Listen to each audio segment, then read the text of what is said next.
I am calling it Creating Tomorrow's Leaders, and very enigmatically, it's the 3+5. But as we go along, I will unpack the 3+5. And I must tell you that mostly I'll be talking about something that we are actually doing at Mahindra, but the application of what I'm going to talk to you is very, very universal. Just to say, you're all aware that the new normal in which tomorrow's leaders and tomorrow's companies will have to operate can be defined by VUCA, which is volatile, uncertain, complex, and ambiguous, plus a pushback by all stakeholders. People are not going to very quietly accept whatever we dish out to them, whether they are consumers, whether they are our own employees, whether our shareholders, whether members of the community, government, supply chain. So this combination of VUCA plus countervailing power is the new normal in which tomorrow's leaders have to operate. In any journey or in any initiative, there are these three perennial questions. What are we doing? Why are we doing that? And how should we do it? And then, of course, who will do it, when, where? And as we pondered on these questions, lo and behold, we discovered that the answers to these questions really come from knowing who we are.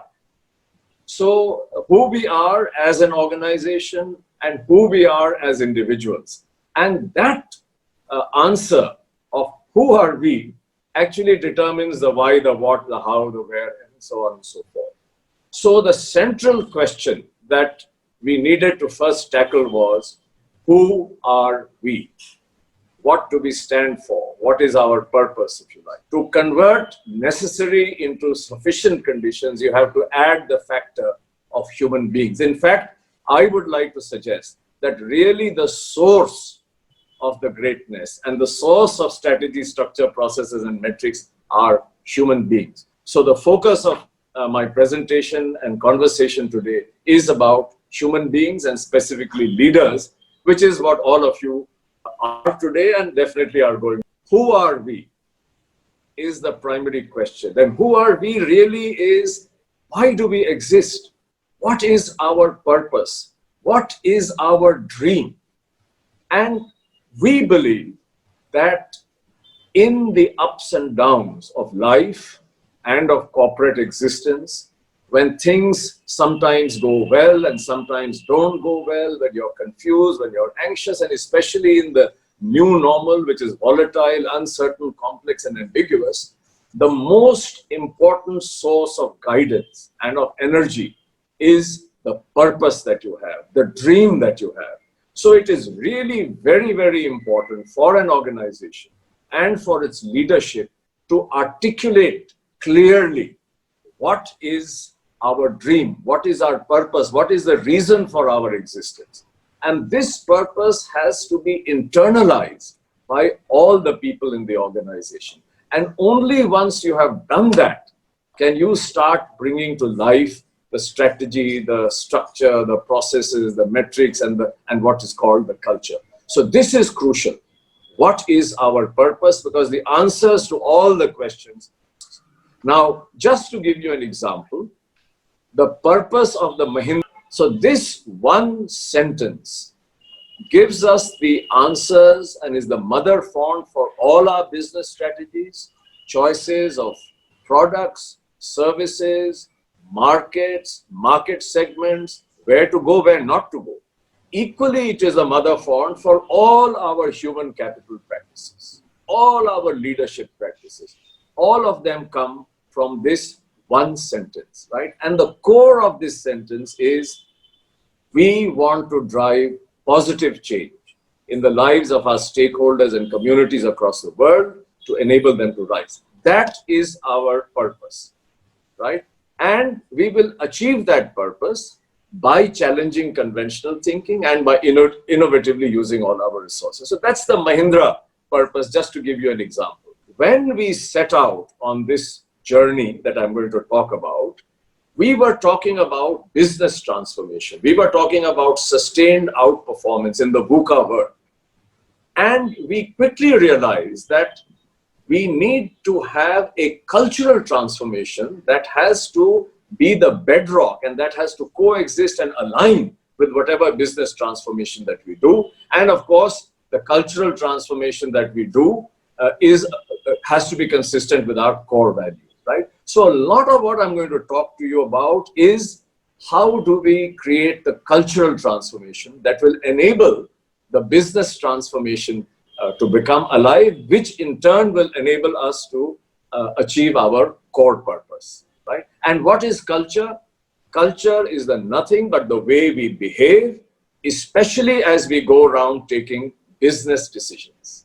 That is the definition of culture. For Mahindra, now I'm unpacking those enigmatic words, the 3+5. You remember my title was Creating Tomorrow's Leaders, the 3+5. So I'm now going to tell you what the 3 is. The 3, we call these the RISE pillars. They are derived from the core purpose, but essentially they are saying that we have to approach every situation and every problem with these 3 questions in mind. Number 1, are we easily accepting limits? Or are we pushing and trying to see whether we can get more out of any situation?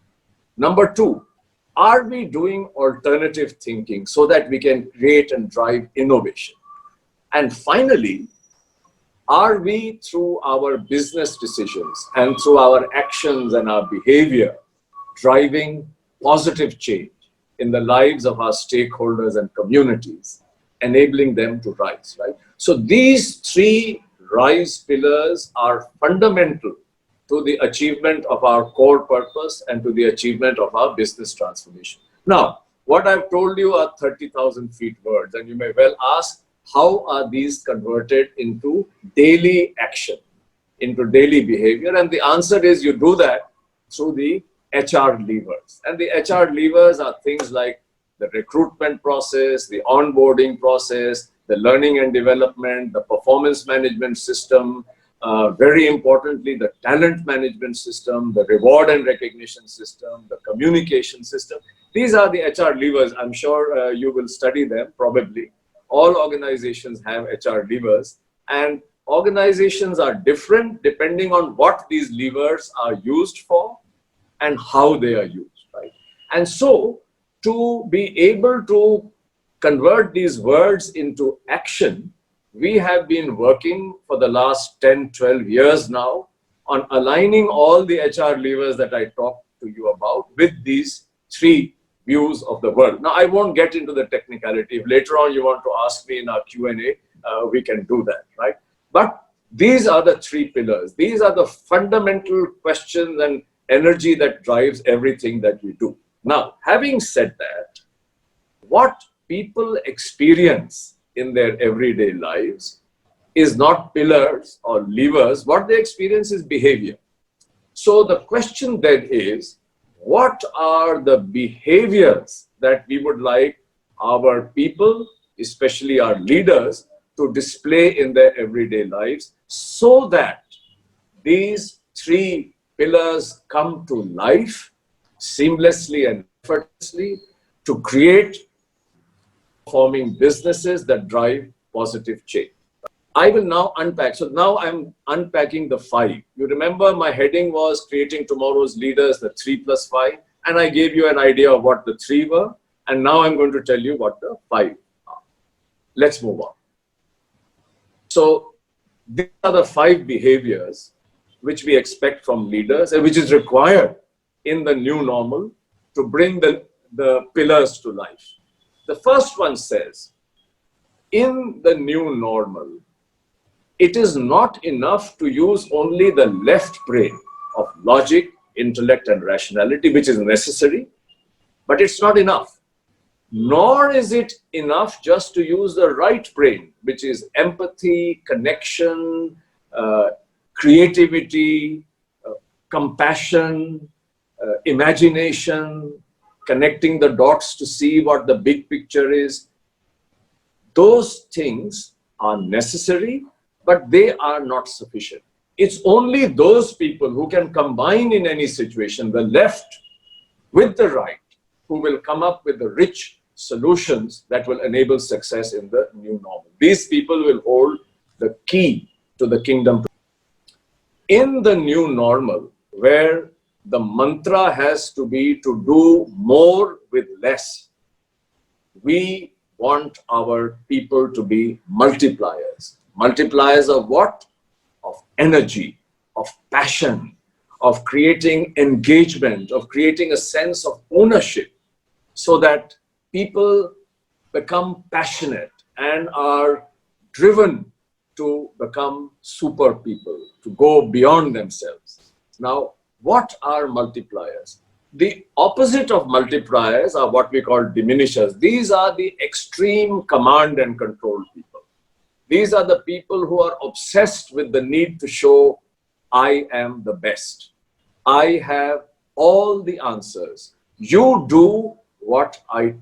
Innovation is at the heart of RISE. You cannot have innovation unless you have experimentation, unless people try out new things. The biggest obstacle to trying out new things, to experimentation, is fear.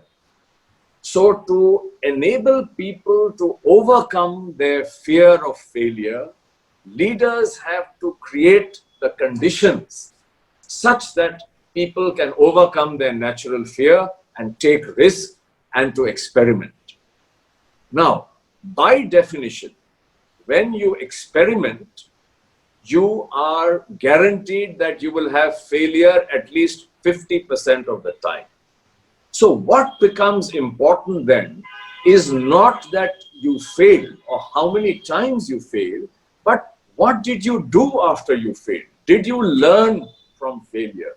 Did you leverage the learning from failure to create success? In fact, many theories of innovation believe that you cannot really have innovation unless you have experimented and unless you have failed. For us, mindfulness means being open to all the possibilities that exist in the present moment, which means not being a prisoner of your own past. And that is so important. It's only when we are aware of what possibilities exist that we can decide which of the possibilities we want to make into a reality. And it is the starting point of innovation. Trust. All the things that I have talked about will come to nothing if the leader is not able to generate trust. How do you generate trust? Well, you certainly have to have competence. Without competence, you cannot achieve anything. But more important, perhaps, than competence is credibility, authenticity. Does the leader say what he thinks, and will he or she do what she says? So are thinking, saying, and doing aligned again and again and again?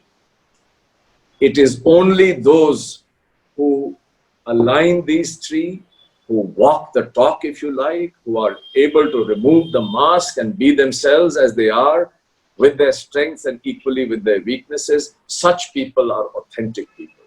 And such people, given their competence, can generate trust. And if there is one word that I would really like you to remember, you can forget all the others, it is this. As you step forth into life, as you get into leadership positions, can you generate trust? Where people trust you and you trust your people. It is all about unleashing the potential of people and of situations. So we come from the fundamental belief that every person and every situation has vast, vast untapped potential. And the role of a leader is to unleash that potential towards the achievement of the purpose and the primary task. For unleashing that potential, you need to create passion. And you can only create passion if you're able to provide meaning and empowerment to people in their everyday work through the creation of what is called shared. Above all, I would urge all of you, the world is complex enough. Don't make it more complex. You must learn how to keep it simple and stupid. So this is the famous, please keep it simple and keep it stupid. The world is complex. Don't make it even more complex by trying to show how smart you are, how clever you are. Keep your communication simple so that even foolish people like Pierre and like Rajeev Dubey will understand what you're saying. Keep it simple. For us, community interaction is not only the right thing to do, because if we are taking so much from society, we must give back. This is a Mahindra view, by the way. But incidentally, community interaction can also become a mother font for business innovation. How? Because when you interact with communities, especially at the bottom of the pyramid, you get access to the unmet needs of underserved customers in under-penetrated markets. And from that information, if you're alive and if you're open, you can create products, services, business models, in fact, whole new companies and sectors. And a lot of that is going to happen in the new normal. And it is therefore vital that organizations are deeply connected with their communities. Now, not only therefore is community interaction a mother font for business innovation, it also becomes a crucible experience for leadership development, because community interaction should not only be about giving money. People should give their time. Executives should go and give their time. And when they do that, they are forced to learn how to influence without having authority. And this is going to be the model going forward. All the things that I talked about is how are you able to influence without having the formal authority just because of the designation that you hold. And that's increasingly going to be so. So you can see that community interaction, if viewed at differently, is such a powerful thing. It has a threefold power: philosophy and morality, business innovation font, and leadership. So if I were to try and put it all together, tomorrow's leaders are led by purpose. They know how to combine knowing, doing, and being, and they do that in a manner that addresses the triple bottom line of profit, people, and planet. And they do it in such a way as to create the passion that unleashes the potential of people. So that's the basic message of all that we are doing. And to do that without sacrificing three things: Satya, Prem, and Seva. Satya is to speak the truth regardless of the consequences. Prem is compassion, the ability to put myself into the shoes of the other person. And service, of course, is Seva. We are all truly blessed. We are the luckiest of the lucky. We have only miracles in our lives. Just think about it. We focus on all the things that we don't have and we aspire for more, which is okay. But look at the miracles around us. We can see, we can hear, we can walk, we can talk. We have clothes to wear, we have food to eat, we have a roof over our heads. When we get sick, we have medical attention. Our children go to school. When we die, we'll get a proper cremation or burial or whatever our religion requires us to do. Can you imagine the millions and millions and millions of people, especially in our country, for whom all these things are beyond their wildest imagination? Can we do something for them? The power of giving is huge. It is not only the source of the greatest joy in our lives, it is also a huge energy which you can use to pour into your karma, into your 3+5, into your business strategy. This is what we call the RISE manifesto. It's not as big and as powerful as the Communist Manifesto, but it is something that in Mahindra we keep on our desks and we look at it as a source of inspiration and guidance all the time. I read the RISE manifesto. Today is another perfect day to defy the world's naysayers. Today we will think bigger than our size. Today we will refuse to accept limitations. Today we will not be held back by the past. Today we will focus on the future and never ever blink. Today we will break down another barrier, scoff at another convention, and use alternative thinking to solve another previously unsolvable problem. Today we will accomplish something astounding and in the process change someone's life for the better. Today, Mahindra will set an example for the world with boldness, with confidence, with relentless optimism. Good morning. Today is another perfect day. The pandemic, I think the focus was on 2 or 3 things. One, of course, immediate was on the safety of our own employees. How to make sure that they are safe, that their morale and motivation is kept as good. How do you, this pause, how can we make this a purposeful pause? Where from a business and people point of view, we can reboot, reinvent and reignite, or at least create the platform for rebooting, reinventing and reigniting, even as we handle the immediate problem of survival and cash flows. How do you manage the supply chain? But doing that in a manner which was always giving hope to our stakeholders and showing a lot of empathy. But all through, we have said our leadership behavior must be connected with reality. We must know what's happening. That means we must be in touch with our stakeholders. We must always act with empathy and we must give hope. And we must use this pause in the momentum of the business. A, to reboot, which means can we improve efficiency and effectiveness in our existing processes. B, reinvent. What are the new forces of supply and demand? And what can we do either to create new products or new services, new business models, or to do something on the supply side, which means the skills of people, the mindsets of people. Can we do some meaningful training? How do we engage with them during this large, vast period of not being able to physically get together?